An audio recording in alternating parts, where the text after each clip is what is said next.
Mr. President, it's been my honor and one of the highlights of my Senate career to watch the restoration of democracy in the Baltic states of Lithuania, Latvia, and Estonia. I've said on the floor many times with real pride, my mother was born in Lithuania, and she was an immigrant to this country at the age of 2. She never made it back to her home country where she was born, but I did, even to the town where she was baptized and raised before she came to the United States. It's been quite a journey. In 1978 or 79, I visited what was then the Soviet Socialist Republic of Lithuania. And I'm still struck by the images which were so common there. The gray Soviet approach to things, both physical and otherwise, and the belief that these poor people were under the subjugation of Moscow at a time when they deserved independence. And then to have served in the House of Representatives and again in the Senate and watched the evolution of Lithuania as well as Latvia and Estonia as democratic countries. Then the amazing development where they became part of NATO and part of the European Union and became Western viewing nations and equal partners with other countries in Europe when it came to security and democracy. It's remarkable. And yet I'm not naive. I know these are small countries and they would be easily overwhelmed by Russia if that were their Russian ambition. So I've tried over the years to maintain the strong relationship between the Baltic states and NATO and also the strong relationship with the United States and these 3 Baltic nations.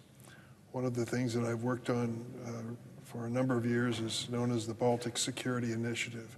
It's an investment by the United States of several $1 million in the training of troops in the Baltic states so that they're prepared if they're brought into any conflict.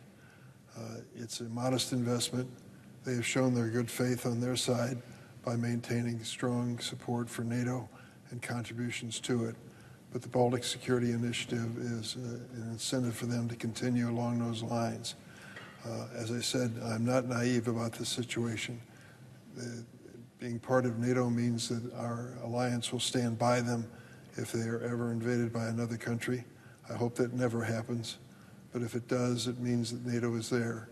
They cannot go it alone, but they certainly have shown they're prepared to do their part to demonstrate their commitment to democracy and the values the United States shares.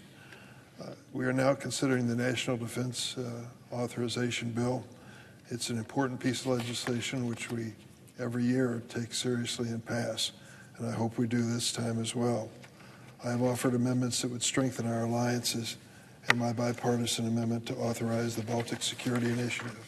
Since I created the program by including it in the fiscal year 21 appropriation bill, this initiative has provided millions of dollars in dedicated security assistance to Estonia, Latvia, and Lithuania.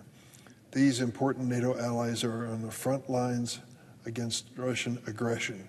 They have a long history of experiencing Russian tyranny, and I firmly believe they will also have been targets of Putin if they were not members of NATO. They are some of the top NATO members in terms of military expenditure as a percentage of GDP, something President Trump has rightfully urged. I have visited bases in Lithuania where American and other NATO allies are working closely to deter Russian aggression. Yet, despite the clear success of this program, we recently learned the Trump administration announced last week that it intends to suspend the European security programs, including the Baltic Security Initiative. That would be music to the ears of Vladimir Putin, and it sends a dangerous signal as Putin continues to attack Ukraine, and despite assurances from President Trump that he wanted to end the war in Ukraine on his first day in office. As I mentioned, I am the son of a Lithuanian immigrant. My mother's family knew she could depend on the United States and all it stood for when they gave up their home in Lithuania and came to this country. We should not allow the president to unilaterally threaten our alliance that has been carefully threaded over decades and decades. I am grateful to the senior senator from Iowa, Senator Grassley, for joining me on the amendment which I am going to offer on the Baltic Security Initiative. I urge my colleagues to join us. I'm reaching out to colleagues on both sides of the aisle and asking them to stand with me for the Baltics, to make it clear to Putin this is not going to be easy picking for him in the future. They are part of the NATO alliance and a worthy part as well. We should continue our support, and I hope the Baltic Security Initiative is an indication of that. I urge colleagues on both sides of the aisle to join us in this bipartisan effort to support the Latvia, Lithuania, and Estonia. I yield the floor.